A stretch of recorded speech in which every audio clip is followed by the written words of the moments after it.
Hello, wedding wanderers. My name is Assumpta, and welcome to another episode of Ave Creations TV, Vlogmas Edition. This is a home for busy professionals and entrepreneurs who want to plan a timeless, sophisticated, and unforgettable wedding celebration or special event. Welcome, welcome, welcome. Today I'm sharing what you should put on your wedding website. These are just my thoughts, as always. But nowadays, people are having wedding websites, even if they have stationery. We had physical stationery for our wedding, but we also had a wedding website so we could put more details on there. And also, nowadays, people don't want to necessarily give out physical invitations, or only a few for maybe their older friends and family who are purists like I am. I love paper. And I really love a physical invite, but it's a way of saving costs if you don't have them. You can have all your information on your wedding website and maybe just send it out via email or in a WhatsApp message or iMessage or any other kind of way. And then people can find out everything they need to know on the site and also RSVP there, but more about that later. So stick around to find out what I'm talking about. The first thing I suggest you put on your wedding website would be the date and the time. Even before the date and the time, I'd say put your names. I know this sounds really ridiculous and very obvious, but I've been to weddings and worked on weddings where some of the guests don't know the other person's name. Like, they only know the name of the person, of the partner that they know. They don't know who they're marrying, which is a bit crazy. So definitely put your name at the top and then clearly let people know the date and time of your wedding. So even if they lose their invitation, they can always find it. The second thing I suggest you put on your wedding website is the location of where you'll be getting married. Now, this is a little bit touch and go depending on, like I said, if you're having paper invites and how many people you're inviting. Sometimes people don't put the specific address all the time. If, for example, they're inviting a lot of people and they don't necessarily want freeloaders there, because anybody could send your wedding website to someone, even though it's password protected, they can give the person that password as well, and then they'll have all the details. But let's say in an ideal world, you would put the date, the time, and the address, as well as maybe details of how to get there, like directions. The next thing, third thing I suggest are the accommodation details. Is there anywhere nearby for guests to stay? Do you have a preferred hotel you would like them to stay in just for proximity? Have you got a deal with that hotel? All of those details, if there's a code that they can use to get a cheaper deal, you would include that on your wedding website. So that way you don't get loads of people asking you all these questions. The fourth thing to include would be the RSVP and contact details. Oftentimes with wedding websites, there's a space for your guests to be able to RSVP unless you've built it yourself from scratch. But even if you have, hopefully you've worked that in so you're not doing double work later. You can just pull it into a table and it will make creating your seating chart a lot easier later down the line. So yeah, definitely include somewhere for your guests to RSVP, and also maybe an email address for them to contact you if they have a very specific question that's not answered on the website.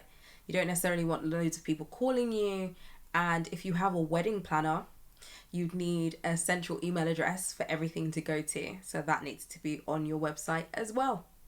The fifth thing you might want to include are images of the two of you.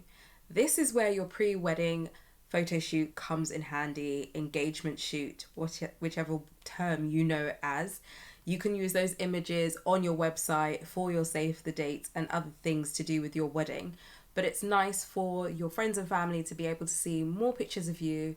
You can mix them with professional and also random ones you may have taken on your phone while you're out and about in life. I think that's always really nice to mix them.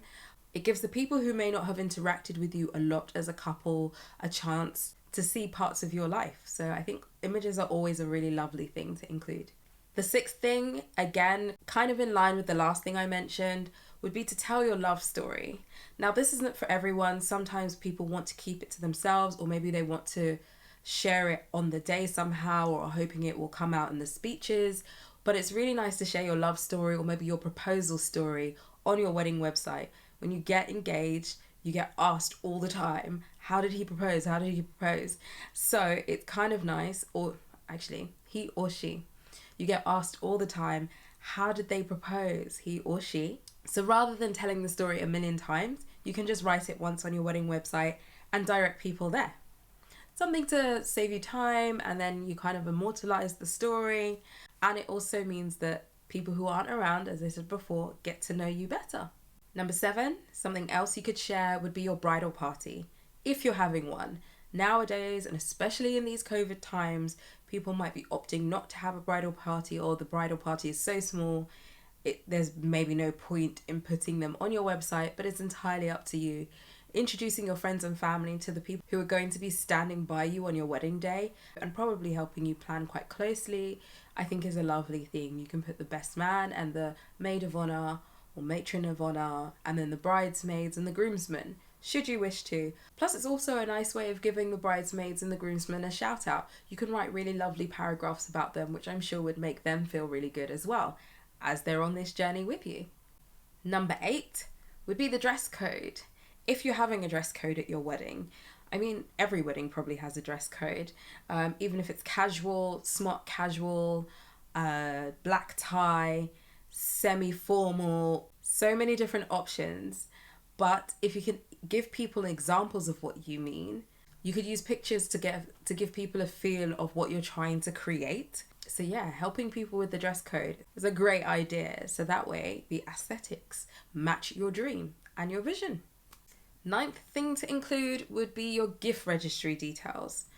Some people don't like doing this, but it's the easiest place to put it. If you want gifts from your guests, people will ask you anyway. So even if you're deciding that you don't want them to give you gifts, you also need to write that on your wedding website.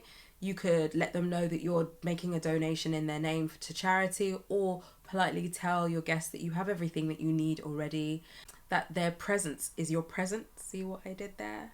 Cheesy, I know, but you get what I mean. Whatever your take on gifts are, whether you want cash gifts, still sort of thought of as a faux pas, but nowadays it's more widely acceptable to just say that that's what you would prefer, or ask for vouchers.